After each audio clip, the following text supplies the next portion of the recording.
So unless you've been like completely living under a rock for like the last week and a half, this whole Harvey Weinstein or however you say the POS's name, this sexual harassment scandal, it got me thinking, and it really, it kind of, well, kind of, it's like saying someone's kind of pregnant, but it pissed me off.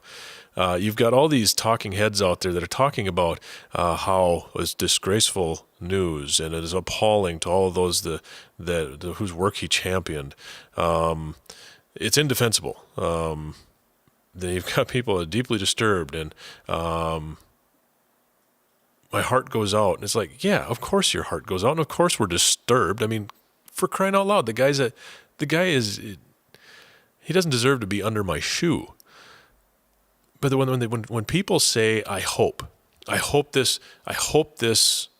stops and this thing from happening more. I hope this changes the paradigm or shifts the paradigm so this doesn't happen anymore.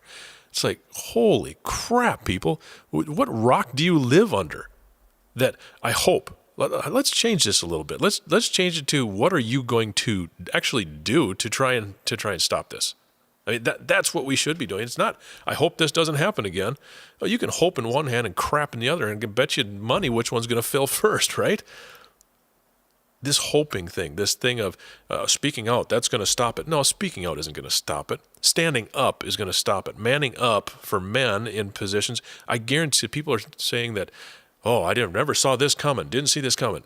Bullshit.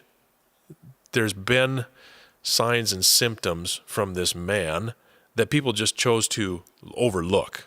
I mean, let's call a spade here. What people are is they're afraid to stand up and say something. They're afraid to ask a question. They're afraid to put themselves in a position of vulnerability for someone else because they fear they're going to be made fun of or that they're wrong. Well, who cares if you're wrong? If you're wrong, you're wrong. But if you have an inkling that something like this is going on, you got to do it. We've got men, we've got women, we've got boys, and we've got girls that are being abused, that are being sexually abused, that are being mistreated every single day in this country. The statistics are all over the board. You can't really find one that really is like consistent with anything from one to another. But they say it's like a quarter of the population has been or will be. That's too many. That's 25% too many in my mind. I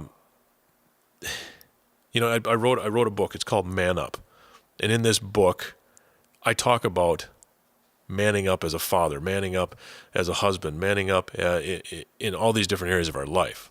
Well, one of the ways that when we look at, okay, what can I do? How can I stop this from happening? What change can I possibly make in this world? Well, I'll tell you right now, if you're a dad, the change you can make is speaking into your son's life. It's raising him the right way. So number one, that he respects people, women, respects others other than himself. That is how you make a difference.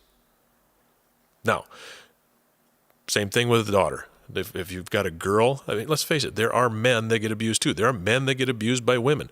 Obviously, not necessarily as highly, it doesn't happen as often, but it still happens. There are boys that get abused by men that get abused by men. At the end of the day, what it does take is it takes us to man up or human up or woman up and to take a stand and to speak up when you see something that isn't right. When you think there may be something more, when something seems amiss, when that gut instinct tells you something's wrong here. Look further. Don't just ignore it. That's what we got to do.